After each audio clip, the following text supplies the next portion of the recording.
Patient வந்தாங்க, கடந்த 3 வருஷமா காஃப் மசில்ல இருந்து வலியா இருக்கு, ஆங்கிள் ஜாயிண்ட்ல இருந்து பாதம் ஃபுல்லா எரிச்சலா இருக்குன்னு வந்தாங்க. நீங்களே பாருங்களேன், அவங்களோட எல்லா விரல்களுமே கிரால் டோவா இருக்குங்க. ரொம்ப மடங்கி டிஃபார்மிட்டி மாதிரி இருந்தது பாக்குறதுக்கு. ஆனா கால் விரல் எல்லாம் ஃபுல்லாவே நீட்ட முடியுது. ஆனா மடங்கின பொசிஷன்ல அதுவே அடாப்ட் ஆகி இருக்குங்க. மசிலோட பெயினுக்கு காரணம் ரேஞ்ச் பாத்தீங்க அப்படின்னா நார்மலா இருக்குங்க. பட் ஆனா அவங்களோட ஸ்ட்ரெயின் லெவல் பாத்தீங்க அப்படின்னா கொஞ்சம் தொட்டாலே ரொம்ப வலி இருக்க மாதிரி இருக்கு. ஸோ ஆட்டோமேட்டிக்கா மசில் எக்ஸசிவா ஒர்க் ஆகுது, ஈஸியா கண்டுபிடிச்சிட்டோம். அடுத்து எதனால இந்த விரல் மடங்குன்றதை ஃபர்தரா எவாலுவேட் பண்றப்போ, அக்கா கண்ணை மூடிக்கோங்க அக்கா, அவங்க சென்சேஷன் எப்படி இருக்குன்னு பார்க்கலாம். உணர்ச்சி இல்லைனா தான் நிறைய பேருக்கு விரல்கள் மடக்கி பிடிச்சி பேலன்ஸ் பண்ணி நிப்பாங்க, நடப்பாங்க. சென்சரி டெஸ்ட், இந்த சென்சரி எவாலுவேஷன் பண்றது மூலியமா உணர்ச்சிகள் இருக்கா இல்லையான்னு ஈஸியா கண்டுபிடிச்சிடலாம். அழுத்துறேன், ரிலாக்ஸா கையை விட்டுருங்க. இப்போ எந்த கால் அழுத்துறேன்?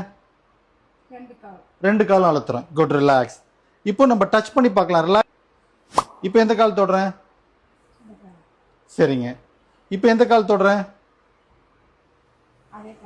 சரி. இப்போ எந்த கால் தொடுறேன்? அந்த கால். ஓகே. இப்போ